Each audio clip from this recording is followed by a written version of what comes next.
Virus کی بیماری بہت تیزی سے پھیل رہی ہے اور بہت بڑی تعداد میں لوگ اس کا شکار ہو رہے ہیں اور خوف و ہراس کی کیفیت پھیلی ہوئی ہے.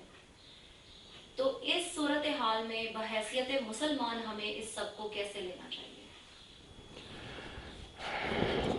بیٹا اس میں نو ڈاؤٹ کہ بہت بڑی پریشانی، آفت اور مصیبت کا سامنا ہے پوری دنیا کو، آلموسٹ پوری دنیا کو.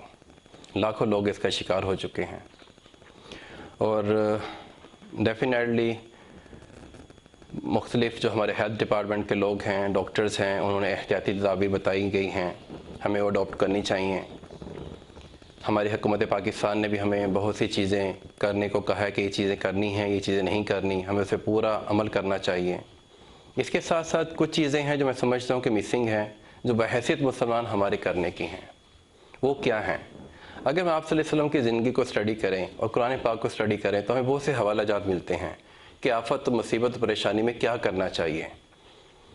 سورۃ انعام میں اور سورۃ اعراف میں اللہ رحمان رحیم نے فرمایا ہے کہ جب سختی آتی ہے، جب آفت آتی ہے، جب مصیبت آتی ہے، جب مشکل ٹائم آتا ہے تو یہ اس لیے آتا ہے تاکہ بندے اللہ کی طرف رجوع کریں.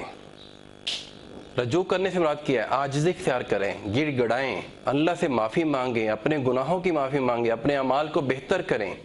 اگر وہ جھوٹ بولتے تھے جھوٹ بولنا چھوڑ دیں، گناہ کرتے تھے گناہ کرنا چھوڑ دیں. تو یہ ساری احتیاطی تدابیر کے ساتھ ہمیں اللہ کے سے رجوع کرنا، گڑ گڑانا، 2 نفل صلاۃ توبہ پڑھنا اور ہمیں اللہ سے معافی مانگنا بہت ضروری ہے. جب حضرت یونس علیہ السلام پہ مشکل وقت آیا، مچھلی کے پیٹ کے اندر جب جانا پڑا تو آپ نے جو دعا پڑھی وہ دعا کیا ہے؟ قرآن پاک میں آتا ہے کہ لا الہ الا انت سبحانک انی کنت من الظالمین. اس میں اللہ کی تعریف بھی ہے اور استغفار بھی ہے. ہمیں روزانہ کم از کم 100 مرتبہ پڑھنا چاہیے. اور آپ صلی اللہ علیہ وسلم نے فرمایا کہ جو صبح و شام کی جو دعائیں ہیں، اعوذ بکلمات اللہ التامات من شر ما خلق، ہر مخلوق کے شر سے انسان بچ جائے گا جو ان دعاؤں کو پڑھے گا. پھر قرآن پاک میں ایک اور آیت آتی ہے جس کے بارے میں بہت زیادہ فضائل ہیں، فاللہ خیر حافظا وہو ارحم الراحمین. تو بیٹا ہمیں ان ساری چیزوں کو اڈاپٹ کرنا ہے. ہمیں صدقہ خیرات بھی کرنا ہے، ہمیں صلاۃ التوبہ کے نوافل بھی پڑھنے ہیں، ہم نے اللہ سے دعائیں مانگنی ہیں، اپنے اعمال بھی ٹھیک کرنے ہیں. ہم صرف احتیاطی تدابیر کے اوپر مت رہیں. ایک مسلمان صرف احتیاطی تدابیر کے ساتھ ساتھ ان اعمال کو اختیار کرتا ہے جو قرآن و سنت سے ثابت ہیں، جو اللہ کے احکامات ہیں اور آپ صلی اللہ علیہ وسلم کی سنتیں ہیں.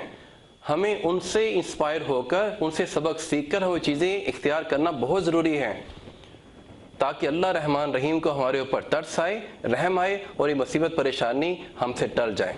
بیٹا ایک اور بات جو بہت ہی امپورٹنٹ ہے، بحیثیت مسلمان ہمارا ایمان ہے کہ ہم سب لوگوں نے مر جانا ہے اور ایک نہ ایک دن موت نے آنا ہے اور موت کا دن مقرر ہے. 1 سیکنڈ پہلے نہ موت آ سکتی ہے، نہ ہی 1 سیکنڈ کے بعد موت آ سکتی ہے. نہ ہماری زندگی کم ہو سکتی ہے، نہ زندگی ہماری زیادہ ہو سکتی ہے. تو پھر ہم موت سے کیوں ڈریں؟ ہمیں بہادر قوم کے طور پہ اس کو فیس کرنا چاہیے، اس کا مقابلہ کرنا چاہیے.